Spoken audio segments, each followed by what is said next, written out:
একটা সময় ছিল যখন ঈদের দিন কোনো রকম কোনো কাজ করা হতো না, সারাদিন টই টই করে ঘুরে বেড়াতাম আর ঘরের যা কাজ আছে সবকিছুই মা করতো। কিন্তু এখন বড় হয়েছে, শুধু কি বড় হয়েছে, সাথে তো মাও হয়েছে। মা হওয়ার সাথে সাথে তো অনেক দায়িত্বও বেড়ে গেছে। ঈদের দিন অর্ধেক বেলায় তো কেটে গিয়েছিল আমাদের দুই বোনের কাজ করতে করতে। হ্যালো এভরিওয়ান, আসসালামু আলাইকুম। কি অবস্থা সবার? কেমন কাটলো আপনাদের সকলের ঈদ? আশা করছি অনেকটাই ভালো কেটেছে। আলহামদুলিল্লাহ, আমাদেরও অনেক ভালো কেটেছিল।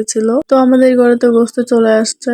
আমার বোন হচ্ছে এখানে বসে বসে গোস্ত বানাচ্ছিল তরকারি রান্না করার জন্য। আর আজকের রাঁধুনি হচ্ছে আমার বোন। আজকে আর আমি কোনো কিছুই রান্না করব না, সবকিছুই আমার ছোট বোন রান্না করবে। আমি শুধু ওর হাতে হাতে একটু হেল্প করে দিচ্ছিলাম। এখানে আমার বোন গরুর কলিজা বোনা করার প্রস্তুতি নিচ্ছিল। গরুর মাংসের মতো কলিজাটাও এভাবে সব মশলা দিয়ে হাতে মাখিয়ে রান্না করলে অনেক মজা হয়। আর আমরা সবাই গরুর কলিজা সবসময় এভাবে রান্না করে থাকি। আপনারা কারা কারা এভাবে হাতে মাখিয়ে গরুর কলিজা ভুনা করেন অবশ্যই কিন্তু কমেন্টে জানাবেন। আর এদিকে তো আমার বোন গরুর কলিজাগুলো মশলা দিয়ে মাখিয়ে তারপর রেখে দিছিল।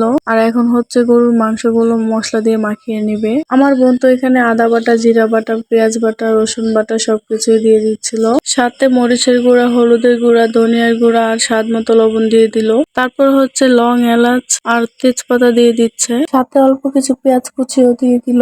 আর এখন হচ্ছে পরিমাণ মতো তেল দিয়ে মাংসটা হাতে মাখিয়ে নিবে। মাংসটা ভালোভাবে মাখাতে হবে যাতে সবগুলো মশলা মাংসের সাথে মিশে যায়, তাহলেই না পাওয়া যাবে আসল স্বাদ। তো আমার বোন তো সবকিছু রেডি করে দিয়ে দিল। আমি তো এখন বসে বসে শুধু জাল দিচ্ছি। আমার বোন চাইছিল রান্না করে বসতে, কিন্তু আমি বললাম থাক, আমি বসি। এই তো দেখেন আমাদের তরকারিটা আমরা কষিয়ে নিচ্ছি। তো সত্যি কথা কি জানেন, কোরবানির গোশত আলাদা একটা স্মেল থাকে, যে স্মেলটা অনেক ভালো লাগে আমার কাছে। তো আমি কিছুক্ষণ বসে জাল দেওয়ার পর আমার বোন বলল তুমি উঠে যাও, আমি রান্না করতেছি। আমাদের মাংসের তরকারি কষানো হচ্ছে আর এদিকে তো কলিজা ভুনাটা হয়েও গেছে। কালারটা দেখতে যেমন হয়েছে, খেতেও কিন্তু ঠিক ততটাই মজা হয়েছিল। কোরবানির দিন প্রথম যে তরকারিগুলো রান্না হয়, আমার মনে হয় না এই তরকারি থেকে পরে যে তরকারিগুলো রান্না হয় এতটা স্বাদ হয়। তো আমার বোন তো বসে বসে রান্না করতেছিল আর আমি এদিকে বসে পড়েছিলাম গোস্ত কেটে আরেকটা তরকারি রেডি করার জন্য। তো এদিকে তো আমি গোস্ত কাটতেছিলাম আর অন্যদিকে আমার নানা চলে আসছে মেয়ের জন্য গোস্ত নিয়ে। এসে তো আবার সাথে সাথে চলেও যাচ্ছে।